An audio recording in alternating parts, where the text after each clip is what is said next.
And in the last couple of years, I've started really noticing and seeing at what point in an entrepreneur's journey that really happens, what switch basically happens to the point where, okay, now I need to hire someone for my business.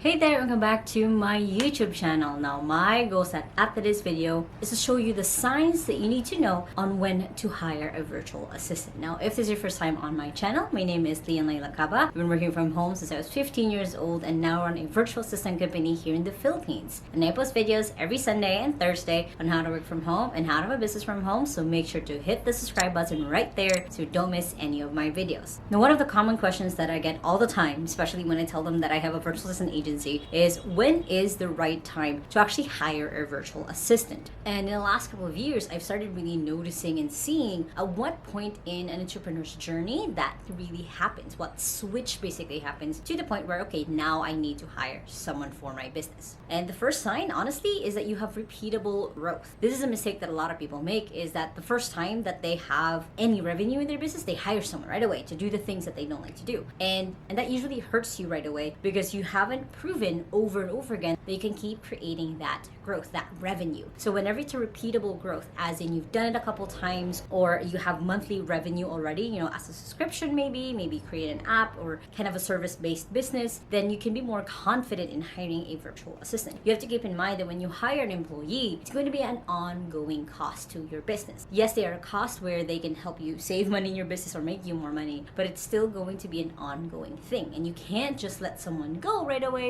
just because you are losing money in your business. So you need to have, again, a repeatable way to make money in your business. It can't just be a one-time thing and you go ahead and find an assistant to do some of the tasks for you. Again, repeatable business. Next is, of course, in line with that, is you can actually afford it. This is one of the important things that you have to keep in mind is once you have an assistant, it can't just be that you're paying your salary, but you are not being able to pay theirs. You have to look into the market, how much an assistant would be for the caliber that you need them to be, whether you would need someone who is no experience, willing to train them, or someone who has been experienced for years. There is that salary range. So you have to keep in mind and check your numbers. Can I actually afford having someone moving forward every month? Is the revenue that I've made so far, the recurring revenue, again, repeatable growth in the business, actually something that will continue on and will cover the expense of having an assistant who supports me in the business so I can keep growing. Again, it's important to keep in mind that any employee, whether it's a virtual assistant or a freelancer or a specialist, they're an ongoing cost. So you have to make sure that you are able to afford them rather than them being out of a job after 3 months just because you can't anymore afford having them in your business. Next sign that you'll be ready to hire a virtual assistant is that your client or customer service is slacking. What I mean by this is you're not responding to clients or your customers as fast as you want to. Things are falling through the cracks. You're serving them, you're getting this recurring revenue, but you're not able to fully give the service because you're overwhelmed. You're taking care of too many people. This is usually a sign that you need an assistant to help support some of the tasks that you might not need to do so that you can focus on your clients, focus on your customers. They can even help be a customer support a little bit if you have a type of business where you have multiple customers, not just one-to-one clients. So that's another sign that the business has grown beyond you, so you need help. And on the flip side of it, another sign that you need a virtual assistant is you can't take in more clients or new business at all. And the reason for this is, again, you're overwhelmed. You can't take in, you don't have the mental RAM or processing to be able to take in another client. So you want to look at these signs of like, hey, if client A left tomorrow, I actually will feel a little bit better about myself, about what I'm doing, because then I can serve client B and C better. So when those thoughts kind of start popping up, that's another sign that you need a virtual assistant.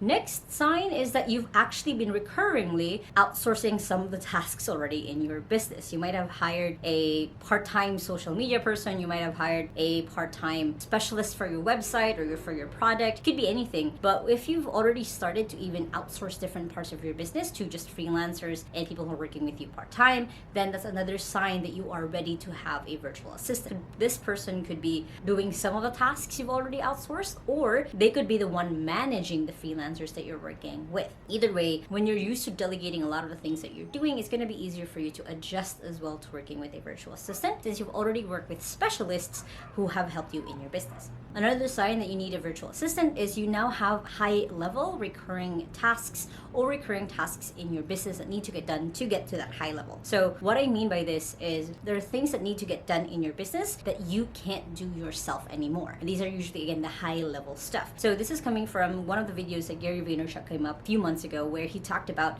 one of the first hires you should do are the positions, basically, where you can't do yourself. You're not the expert in. So for example, right off the bat, legal stuff, that's not your expertise. So having someone who is your legal person is going to be your next hire. For your virtual assistant, a lot of the things that you are doing, the high level things, will need support underneath for you to be able to show up in the best way. So for example, your sales call, if you are still good at this, if this is something that you're good at, then you will need the support in the background to be able to get to that point. What that looks like could be your assistant doing lead generation, doing some of the marketing. They could be filtering out the people before you even hop on a call with them. So again, they're supporting your high level things as you start thinking of like, hey, I think I should have someone else start doing this. It could also be that your virtual assistant is the expert for like product creation, product management, just because these are things that you don't have the headspace for, you're not good at. So these are the things that you can start delegating right away. And of course, the classic reason why it's really time for you to hire a virtual assistant is you've just hit a cap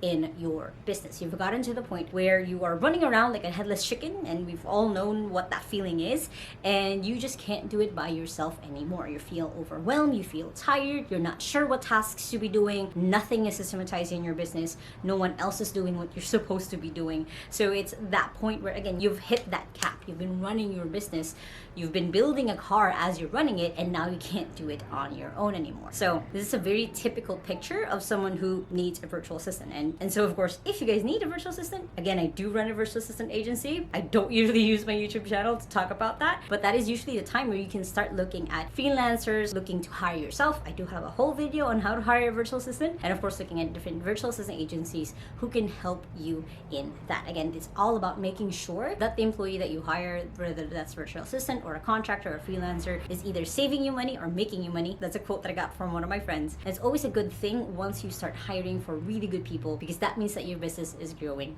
further. Now, if you guys like this video, make sure to hit the thumbs up button right there and comment below what would be the first few things that you would delegate to your assistant. And if you still haven't yet, make sure to hit the subscribe button right there so you don't miss any of my videos every Sunday and Thursday on how to work from home and how to have a business from home, which you guys can check out those two playlists right here and the latest video right here. I hope you guys have an awesome day. Remember that small steps matters, and I'll see you in the next video. Bye!